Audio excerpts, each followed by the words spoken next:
Bismillahirrahmanirrahim. Assalamualaikum warahmatullahi wabarakatuh. Selamat pagi adik-adik sekalian.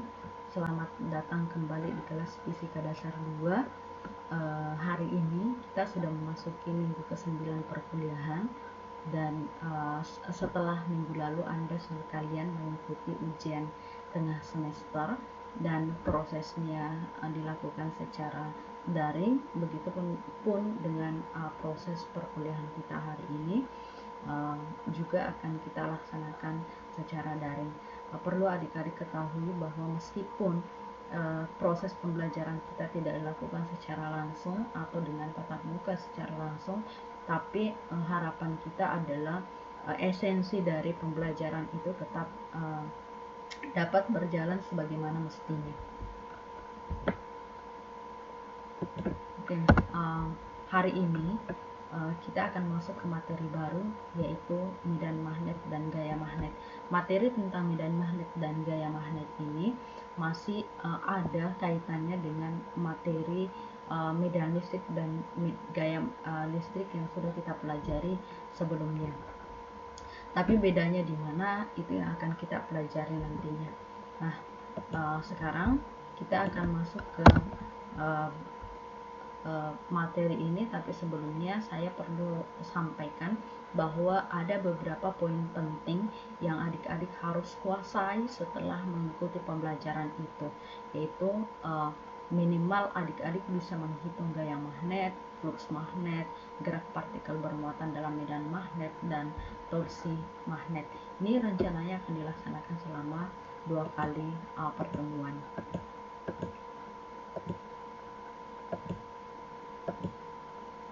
Oke.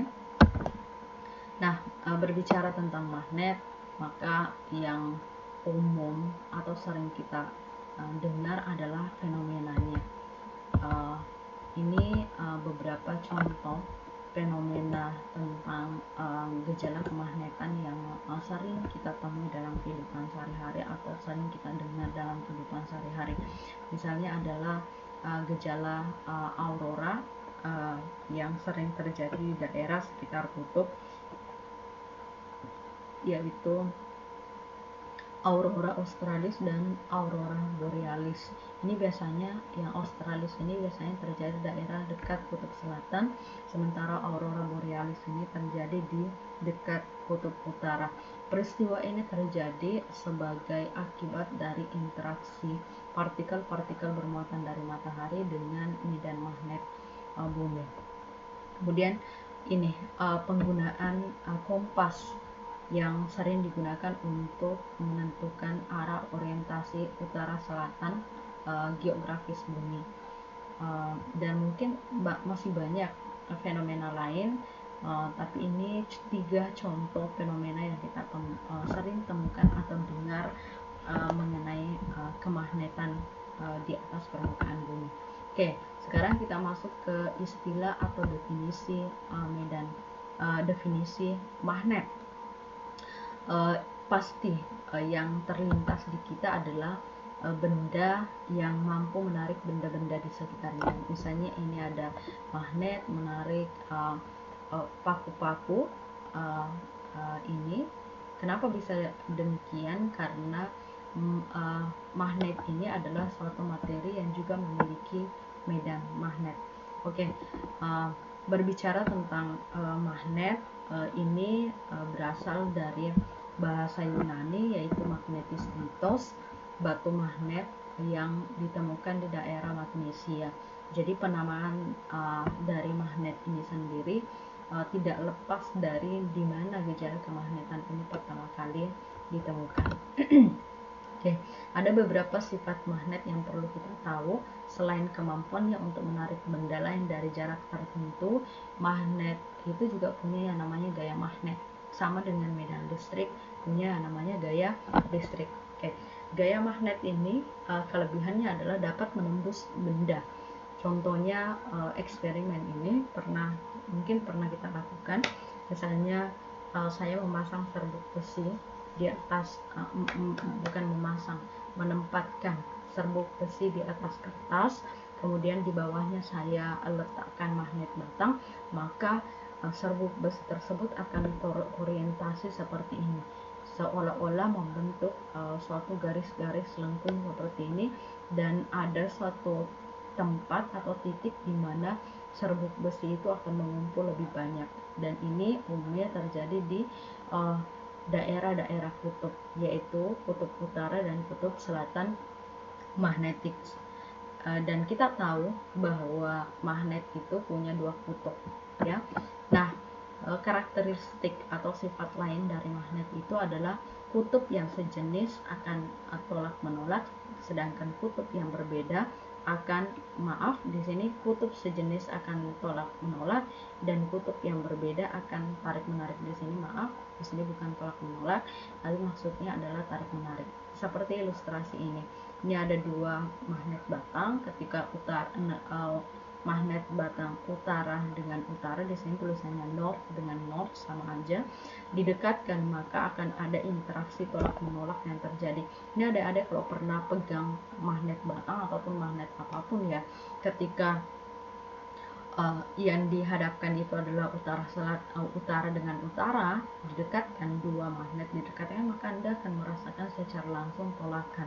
Begitupun kalau misalnya Anda balik salah satunya, utara dengan selatan, maka Anda akan merasakan gaya tarikan.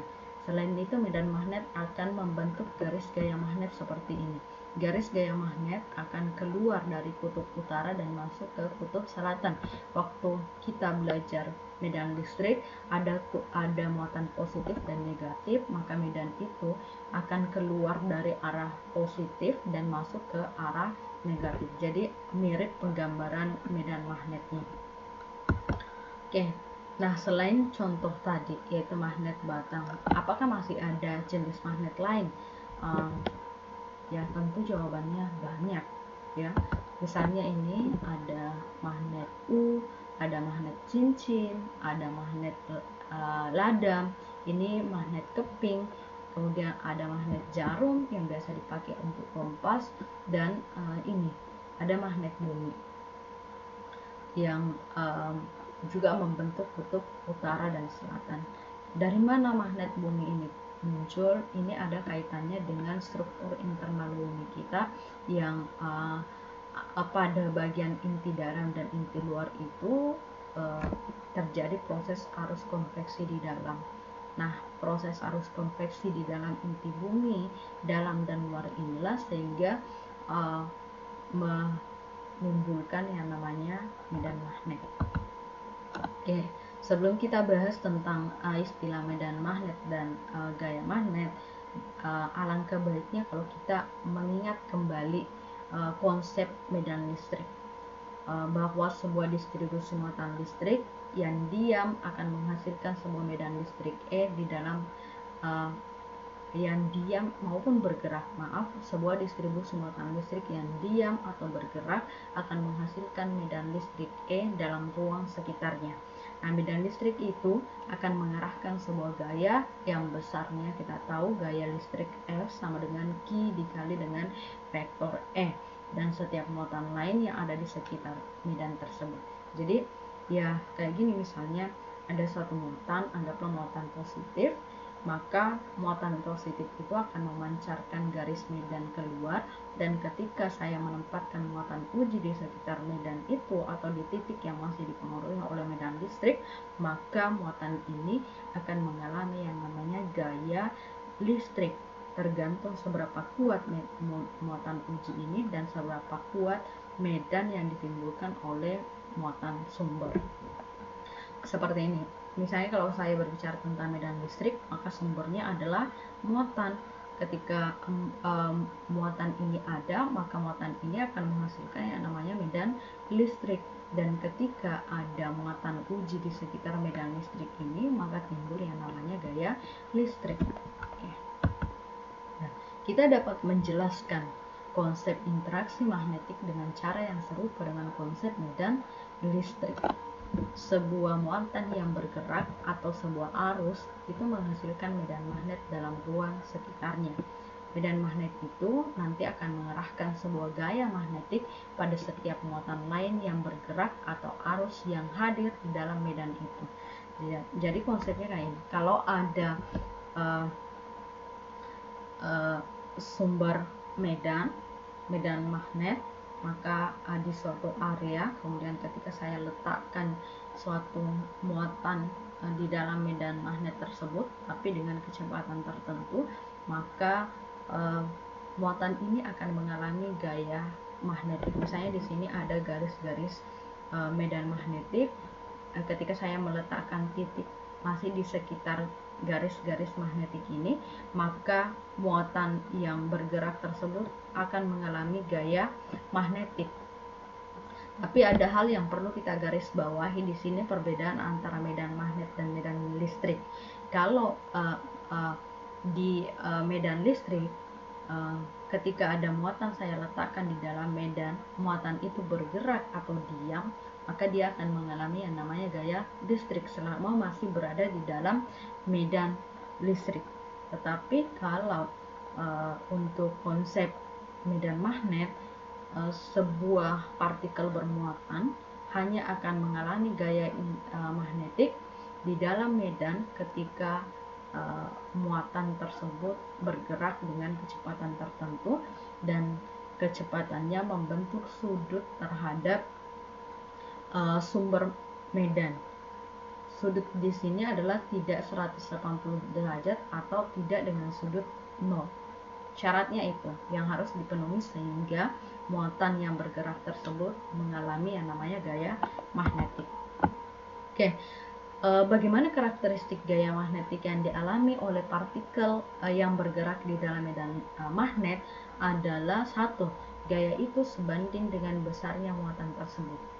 Kemudian yang kedua, besarnya gaya magnetik sebanding dengan kuat medan di mana muatan bergerak. Dan yang ketiga, besarnya gaya magnetik juga bergantung pada kecepatan gerak partikel bermuatan di dalam medan magnet. Jadi ada 3 variabel penting yang menentukan besarnya gaya yang dialami oleh partikel bermuatan di dalam medan magnet. Oke, kita masuk ke istilah garis medan magnet.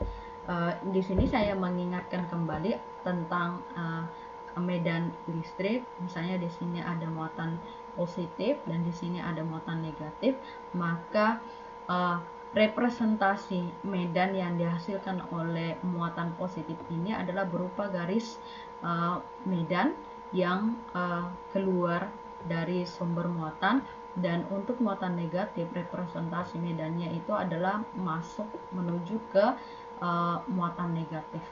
Nah,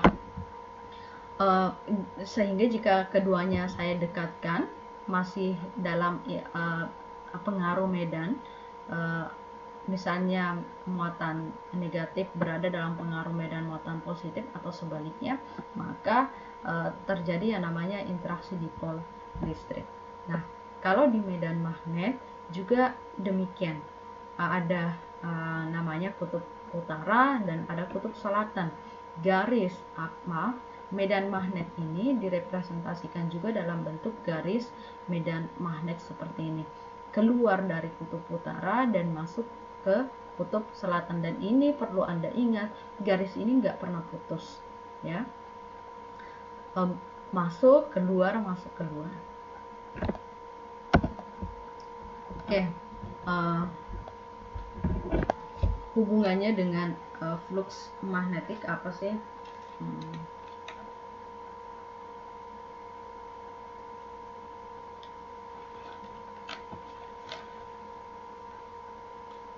Flux magnet yang melalui sebuah permukaan, misalnya ini, persis seperti kita definisikan flux listrik dalam hubungannya dengan hukum Gauss. Kita dapat membagi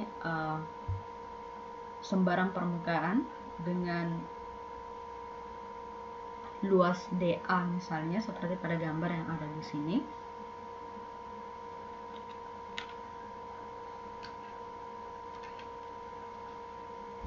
Untuk setiap unsur kita menentukan B, atau kita mengambil komponen B yang normal terhadap permukaan seperti gambar. Misalnya di sini B-nya membentuk sudut tertentu terhadap normal permukaan dari dA. maka harus kita ambil yang B tegak lurusnya atau sejajar dengan vektor normal permukaan tersebut.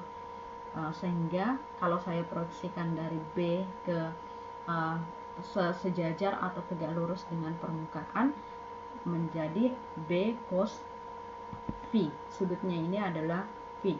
Maka secara matematis kita definisikan flux magnetik itu adalah jumlah garis gaya magnet yang melalui sebuah permukaan, atau flux B sama dengan B didotkan dengan A sama dengan B A cos T. Ini buka kembali catatan kalian tentang vektor, bagaimana menyelesaikan dot produk dari dua buah vektor. Ya, satuan dari flux magnetik adalah Weber, tetapi ada konversi lainnya, misalnya 1 Weber setara dengan 1 Tesla meter pangkat 2 atau 1 Newton meter per ampere. Oke. Kita masuk ke istilah dipol magnet. Dipol magnet itu apa sih maksudnya? Dipol itu adalah magnet dua kutub, dwi-kutub, atau kalau pada magnet ada kutub utara dan kutub selatan. Garis medan keluar dari utara ke selatan, dan ini adalah menunjukkan dipol. Ada dua kutub pada magnetik. Tapi yang menjadi pertanyaan adalah apakah terdapat massa atau muatan magnetik seperti ketika kita belajar tentang medan listrik yang dihasilkan oleh sumber muatan dan medan gravitasi yang dihasilkan oleh sumber massa, baik massa titik maupun massa kontinu. Nah, apakah hal yang sama juga berlaku pada berlaku pada magnet? Oke, untuk memahami, mari kita lihat ilustrasi berikut. Misalnya di sini adalah dipol. Masih ingat istilah dipol? Dipol listrik yaitu dua buah muatan yang besarnya sama tetapi berlawanan simbol atau berbeda jenis. Satu positif, satu negatif. Dipol magnet berarti ada kutub utara dan kutub selatan. Contohnya adalah pada magnet batan ini. Nah, ilustrasinya adalah ketika dua muatan positif negatif ini kemudian saya pisah, bedah buat bidang, saya pisahkan muatan positif dan negatif, maka dia akan menimbulkan dua monopol muatan. Jadi ada dua monopol, yaitu dua muatan terpisah, positif dan negatif. Dan kita tahu bahwa muatan positif itu akan memancarkan medan keluar dari sumber. Kalau muatan negatif, maka garis medannya, representasi garis medannya itu akan menuju ke muatan negatif. Tapi hal ini berbeda dengan konsep dipol pada magnetik. Ketika dipol magnetik S, utara dan selatan saya potong, ternyata yang dihasilkan apa? Yang dihasilkan bukan dua monopol, tapi yang dihasilkan adalah dua dipol magnet. Dua dipol magnet, yaitu selatan utara, selatan utara. Dan akhirnya garis medan yang dihasilkan pun tetap akan keluar dari kutub utara dan masuk ke kutub selatan. Representasi medannya tetap dalam bentuk garis keluar dari kutub utara masuk ke kutub selatan. Nah,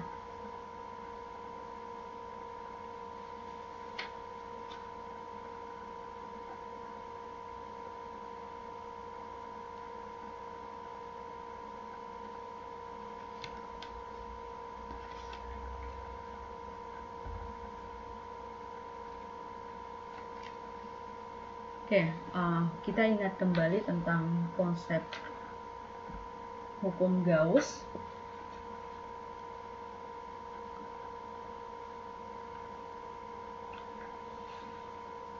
Anda boleh membuka kembali catatan Anda sebelumnya, bagaimana ketika kita bahas medan listrik, menghitung medan listrik dengan memanfaatkan konsep hukum Gauss. Nah, dalam hukum Gauss kaitannya dengan plus listrik itu total kita definisikan atau kita katakan bahwa flux listrik total yang melalui sebuah permukaan yang kita maksud di sini adalah permukaan Gauss. Di sini adalah integral tertutup vektor E dot dA sama dengan Q in per epsilon 0, artinya adalah flux total medan listrik yang menembus suatu permukaan dA itu sama dengan jumlah muatan yang dilingkupi oleh permukaan tersebut. Misal kalau permukaannya melingkupi, nah di sini kalau permukaannya yang dilingkupi adalah dipol, ada muatan positif dan muatan negatif, maka flux total yang melewati permukaan Gauss-nya itu sama dengan 0. Atau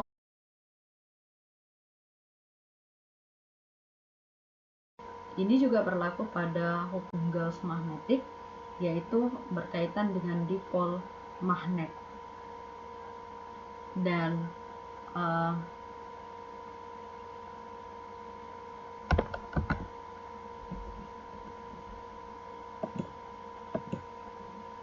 tidak ada sumber muatan magnet atau monopol. Buktinya tadi apa? Selama ini ya, saya sampaikan, saya garis bawahi bahwa belum ada eksperimen yang menunjukkan kehadiran dari monopol magnetik seperti halnya dengan medan magnet dan seperti halnya dengan muatan listrik dan massa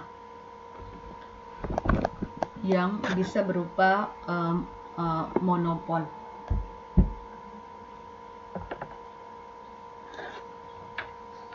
Oke, sehingga secara matematis kalau muatan, karena ini berupa dipol, sehingga flux total yang dilingkupi oleh permukaan Gauss itu sama dengan 0, atau secara matematis dibuat integral tertutup B dot dA itu sama dengan 0, karena tidak ada muatan, tidak ada istilah muatan monopol atau muatan magnetik.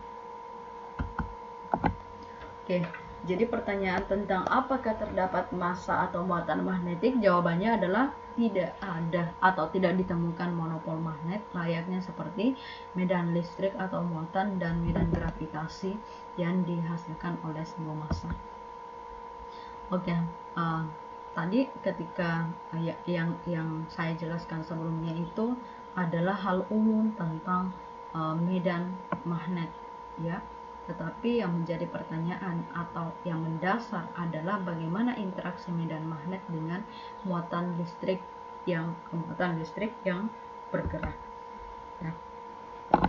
Percobaan hubungan antara partikel bermuatan yang bergerak dengan medan magnet pertama kali dilakukan oleh Hans Christian Ørsted, seorang ilmuwan berkebangsaan Denmark.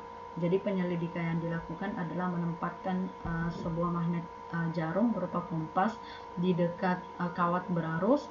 Ini adalah kondisi awal di mana ketika arus belum dialirkan, maka kompasnya masih berorientasi lurus. Tetapi ketika ini maksudnya ditutup ya, saklarnya ditutup, maka jarum kompas ini akan mengalami penyimpangan. Nah, dari percobaan inilah kemudian dibuat suatu kesimpulan bahwa arus listrik ini dapat menimbulkan medan magnet. Nah, beberapa tahun kemudian penyelidikan serupa dilakukan oleh André Marie Ampère di Prancis, dan selanjutnya penelitian yang dilakukan oleh Michael Faraday dan Joseph Henry untuk menemukan hal yang sebaliknya, apakah medan magnet dapat menghasilkan medan listrik. Oke, kita masuk ke istilah gaya magnetik pada muatan bergerak. Bila sebuah partikel bermuatan bergerak di bawah pengaruh medan magnet, di sini perlu kita garis bawahi hanya medan magnet, maka partikel tersebut akan bergerak dengan laju konstan. Nah, coba membayangkan, lihat sambil membayangkan, coba perhatikan gambar yang ada di sini. Misalnya ini adalah garis medan magnet yang kita berikan, kemudian garis medan magnet yang disimbolkan dengan arah panah B ini Kemudian kita letakkan sebuah partikel bermuatan positif dan negatif yang besarnya sama di dalam medan magnet tersebut, kemudian dengan kecepatan yang sama yaitu V. Nah, karena punya kecepatan V, maka syaratnya tadi pasti akan mengalami gaya magnetik. Tetapi gaya magnetik yang dihasilkan itu adalah kalau muatan positif, maka itu ke arah sini, misalnya FB ini, tapi kalau muatan negatif ternyata berbalik arah. Jadi mirip dengan waktu kita belajar tentang medan listrik, misalnya ada sebuah partikel bermuatan saya letakkan di dalam medan listrik yang seragam. Nah, partikel ini akan mengalami gaya searah dengan medan magnetnya ketika muatannya positif, tetapi akan berlawanan arah. Gaya yang dialami oleh partikel bermuatan negatif akan berlawanan arah dengan arah medan listriknya. Nah, begitupun dengan konsep medan magnet ini. Besarnya gimana? Besarnya gaya magnet yang dialami oleh partikel bermuatan yang bergerak di dalam medan magnet itu sama dengan Q V, vektor V dikroskan dengan vektor B. Nah, di sini kita kembali ke konsep bagaimana menyelesaikan konsep vektor secara cross product. Buka kembali catatan Anda, review lagi materi tentang bagaimana melakukan perkalian vektor secara cross atau silang. Ya, karena gaya magnet B ini adalah vektor, maka besaran ini selain punya arah juga harus selain punya nilai juga arahnya harus jelas. Nah, makanya supaya Anda tidak susah untuk menentukan arah, silahkan buka kembali catatan Anda bagaimana melakukan aturan cross product pada vektor. Ini saya review aja secara singkat. Misalnya ada dua buah vektor, vektor A dan vektor B, saya kali silangkan A cross B untuk mendapatkan vektor C-nya, dan besar dari vektor C-nya itu adalah besarnya A dikali besarnya B dikali sudut yang terbentuk antara vektor A dan vektor B, atau besarnya vektor C tidak lain adalah luas trapesium. Oke. Selain menggunakan kaidah vektor, kita juga bisa menggunakan kaidah tangan kanan dalam menentukan arah gaya magnet yang dialami oleh sebuah partikel bermuatan di dalam medan magnet. Misalnya contohnya ini ada medan magnet yang dihasilkan oleh magnet batang, yaitu misalnya ini magnet batang, ini adalah kutub utara dan ini adalah kutub selatan. Nah, medan magnet ini mengarah ke arah kiri dari utara ke selatan. Kemudian saya masukkan partikel bermuatan dengan kecepatan V ke arah atas, maka akan timbul gaya keluar dari bidang atau keluar dari telapak tangan ini. Maka akan timbul medan yang arahnya keluar dari telapak tangan atau keluar dari bidang laptop ini. Nah, adik-adik bisa mencoba sendiri menggunakan telapak tangan Anda dengan mengarahkan hal yang sama, melakukan hal yang sama seperti pada gambar. Ibu jari Anda adalah arah kecepatan dari partikel bermuatan, jari-jari Anda adalah arah dari medan magnet, maka telapak tangan Anda akan mengarah ke muka Anda atau mengarah ke tubuh Anda. Nah, ini artinya bahwa gaya magnet yang dihasilkan itu adalah keluar dari bidang laptop,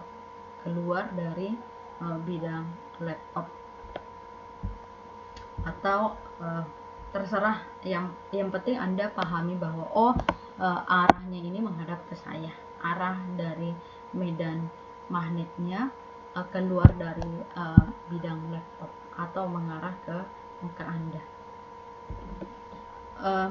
Oh ya, ini ada cara lain juga yang diperlihatkan dengan cara membuat kepalan masih dengan kaidah tangan kanan, tetapi tangannya dikepal. Bagian atas dari kepalan ini adalah arah dari partikel bermuatannya, kecepatan partikel bermuatannya, sementara kepalanya ini, arah kepalanya ini adalah arah medan magnet, dan ibu jari ini menunjukkan arah dari gaya magnetiknya. Saran saya gunakan satu aja, tetapi Anda benar-benar paham. Misalnya Anda pakai konsep telapak tangan ini, ibu jari adalah kecepatan, jari-jari adalah medan, dan telapak tangan ini adalah arah dari gaya magnetiknya. Oke, sekarang kita masuk ke istilah gaya Lorentz. Gaya Lorentz itu apa sih sebenarnya? Gaya Lorentz adalah gaya yang dihasilkan oleh kuat medan magnet dan kuat medan listrik, atau gaya yang ditimbulkan oleh medan magnet dan medan listrik. Kita ingat medan listrik itu adalah Q dikali dengan E. Sementara gaya magnet atau gaya akibat medan magnet itu adalah Q V dikeruskan dengan B. Nah, persamaan di sini berbeda. Di sini yang bagian atas memiliki menunjukkan vektor, tetapi yang persamaan FB ini adalah Q P B sin theta, ini menunjukkan besarnya, besar dari gaya magnetik. Cross product, Anda ingat bahwa dua buah vektor yang dikroskan, mencari besarnya adalah besar dari vektor P dikali dengan besar vektor B dikali dengan sin theta. Ini untuk mendapatkan besar gaya magnetik yang ditimbulkan oleh medan magnet terhadap partikel bermuatan yang bergerak di dalamnya. Oke, kita masuk ke contoh soal ya, supaya kalian bisa membayangkan maksudnya tadi apa. Ini ada contoh soal, misalnya seberkas proton dengan muatan 1,6 kali 10 pangkat min 19 kolom bergerak dengan kecepatan 3 kali 10 pangkat 5 meter per sekon melalui sebuah medan magnet, melalui medan magnet yang seragam, yaitu 2 Tesla, yang berarah ke sumbu Z positif. Bisa dilihat dari gambar, arah B-nya itu ke sumbu Z positif, dan kecepatan protonnya itu diarahkan atau diorientasikan terhadap bidang X dan Z yang membentuk sudut 30 derajat terhadap sumbu Z-nya. Nah, pertanyaannya adalah tentukan berapa besar gaya yang dialami oleh partikel bermuatan tersebut atau yang dialami oleh proton tersebut. Nah, untuk menjawab soal ini, strateginya atau caranya sama dengan ketika Anda menyelesaikan soal-soal fisika lainnya, yaitu Anda harus mengidentifikasi variabel-variabel yang diketahui dan ditanyakan dalam soal, sehingga dengan tahu apa yang diketahui dan apa yang ditanyakan, Anda akan lebih mudah untuk menggunakan persamaannya.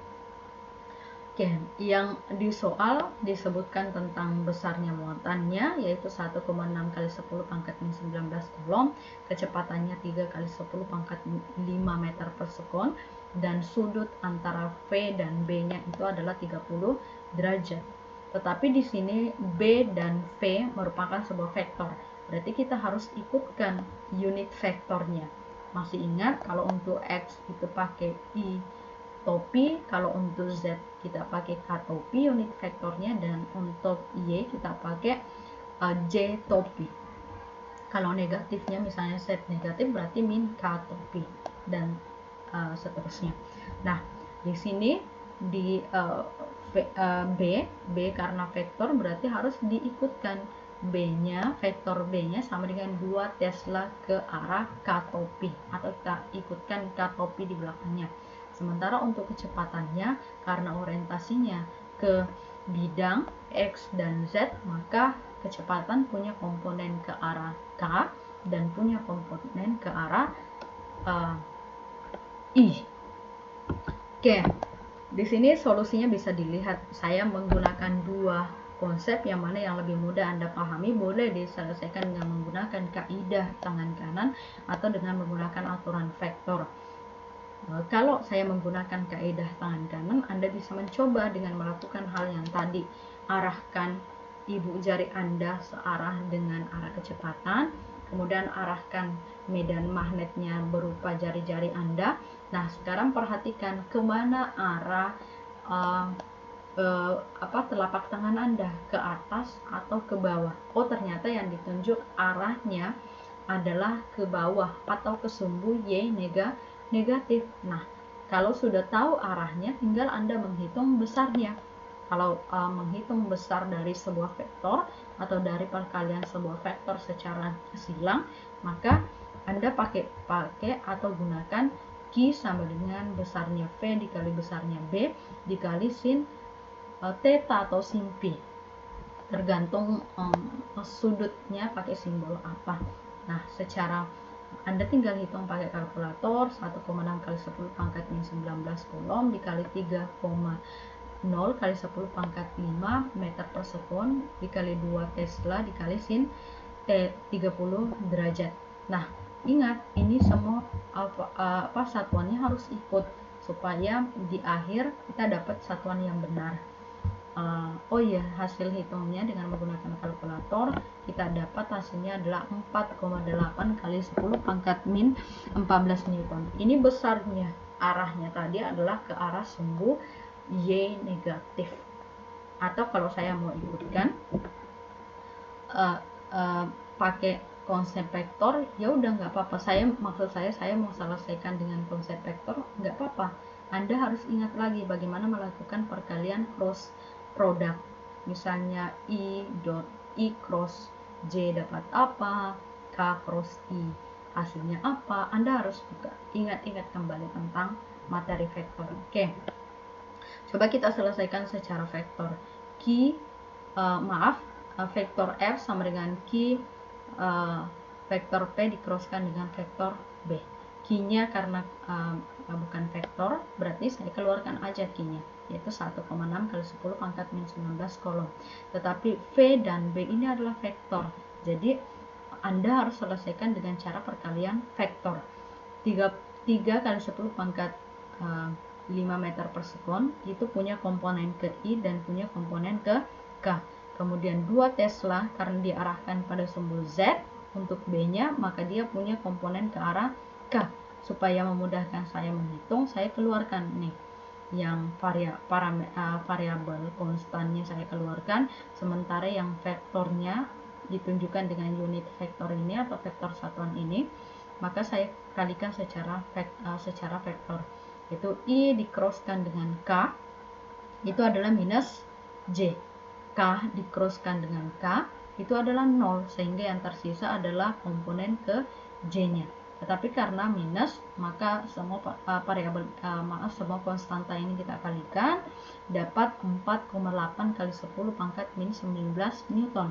Hasil kali silang antara I dan K adalah minus J. Ini juga menunjukkan ke kita bahwa arah gaya magnet yang dialami oleh partikel bermuatan dalam medan magnet adalah 4,8 kali 10 pangkat min 14 Newton, tetapi karena negatif berarti arahnya adalah ke arah sumbu Y negatif atau vektor unitnya itu adalah J topi negatif. Oke, sampai di sini bisa dipahami. Oke, kalau misalnya Anda lupa, nah naikkan kembali. Saya sampaikan, buka kembali catatan Anda tentang vektor. Oke. Sekarang kita masuk ke jenis gerak yang dihasilkan. Di sini apabila orbital sebuah partikel bermuatan dalam medan magnet itu homogen B, maka orbital yang maksud saya adalah apabila partikel bermuatan ini misalnya proton ini bergerak dalam medan magnet yang homogen dan arah antara medan magnet dan kecepatan kecepatan dari partikel ini saling tegak lurus satu sama lain, maka nanti akan menghasilkan lintasan yang berbentuk lingkaran seperti ini.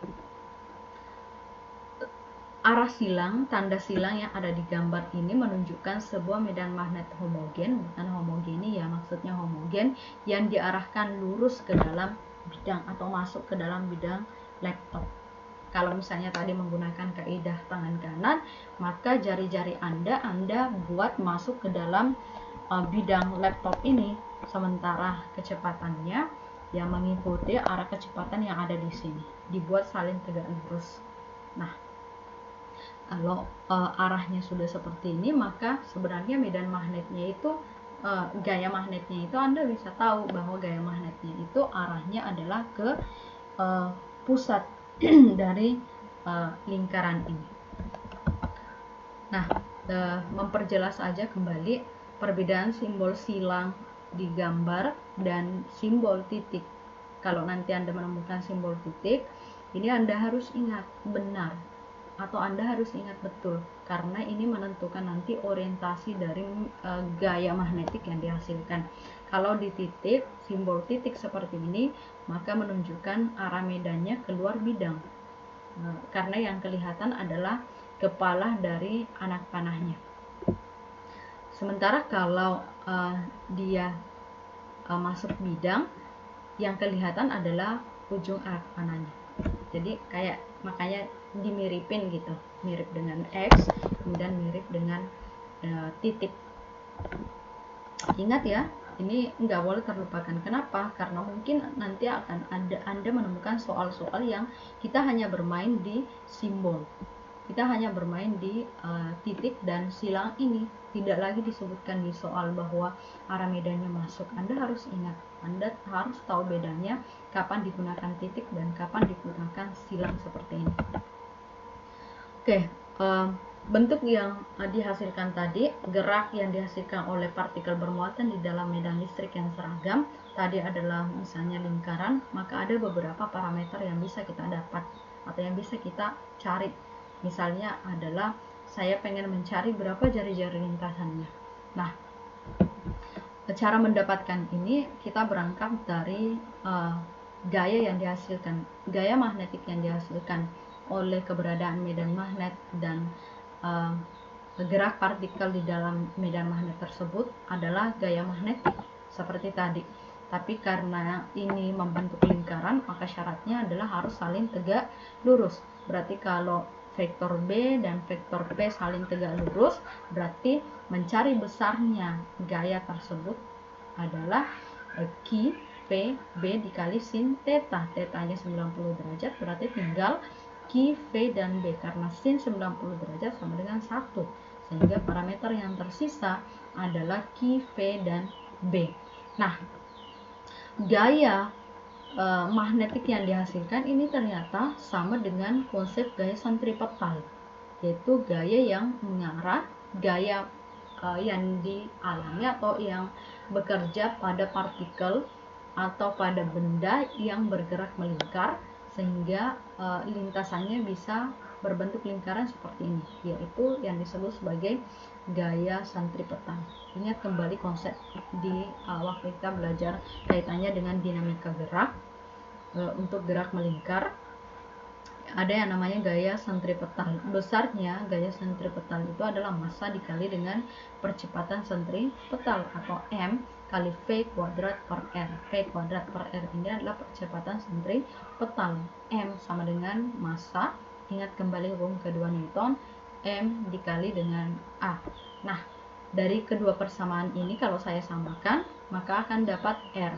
R ini, maaf di sini R kecil, sementara di gambar R besar, tapi sama maksudnya adalah jari-jari. Dapat persamaan jari-jari lingkarannya sama dengan M massa partikelnya dikali dengan V per Q muatannya dikali dengan medan magnetnya. Selain jari-jari, kita juga bisa menghitung periode gerak dan frekuensi gerak. Dari mana? Yaitu ketika saya mengganti mengubah persamaan ini, saya bisa mencari periode geraknya didapatkan dari mana. Periode itu identik dengan rumus V dan R, ya, identik dengan rumus V dan R. Anda ingat lagi waktu kita belajar tentang gerak melingkar, coba turunkan lagi bagaimana caranya mendapatkan T ini. Ini ada kaitannya dengan hubungan antara R dan V.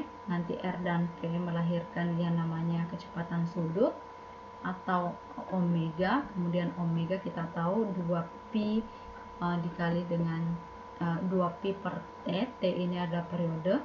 sehingga saya bisa mendapatkan 2πm Q dikali dengan B. Parameter lain yaitu frekuensi sudut.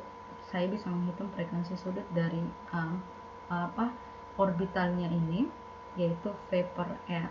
V-nya saya ganti, kemudian R-nya dari persamaan pertama tadi, sehingga saya dapat frekuensi sudutnya itu adalah Q dikali dengan B per M. Jadi di soal ya bisa aja nanti parameter-parameter ini ditanyakan, entah mencari B-nya, entah mencari R-nya, atau mencari V-nya. Bisa banyak parameter atau banyak variabel pieces yang bisa ditanyakan dari satu tipe gerak seperti ini. Oke, kita lihat contoh soal supaya Anda nggak menghayal ya. Ini ada contoh soal sebuah magnetron dalam sebuah oven gelombang mikro atau biasa disebut sebagai microwave memancarkan gelombang elektromagnetik dengan frekuensi F sama dengan 2450 Hz. Kekuatan medan magnet berapakah yang diperlukan agar gerak elektron dalam microwave itu berbentuk lingkaran dengan frekuensi yang disebutkan sebelumnya, itu frekuensi 2450 Hz. Ya, langsung saja bahwa mencari frekuensi sudut itu adalah 2πf. Oke, dengan menggunakan persamaan sebelumnya, maka kita bisa menghitung medan magnetnya, B-nya sama dengan M kali omega per Q. Omega kita ganti dengan 2πf, kemudian variabel-variabel yang dimasukkan sehingga dapatlah medan kekuatan. Ini yang ditanyakan adalah kekuatannya, berarti suatu besaran skalarnya atau besarnya B-nya, bukan arahnya tetapi besar dari B. Makanya saya bisa langsung menggunakan M kali omega dikali Q. Besarnya adalah 0,0877 Tesla. Oke, saya kira cukup untuk kuliah kita hari ini. Sebagai bahan latihan buat Anda, silahkan buka soal latihan yang ada di Google Classroom. Saya kira cukup untuk hari ini. Kalau ada pertanyaan, kita boleh diskusi di Google Classroom. Silahkan tanyakan, silahkan komen di grup kita. Cukup untuk hari ini. Assalamualaikum warahmatullahi wabarakatuh.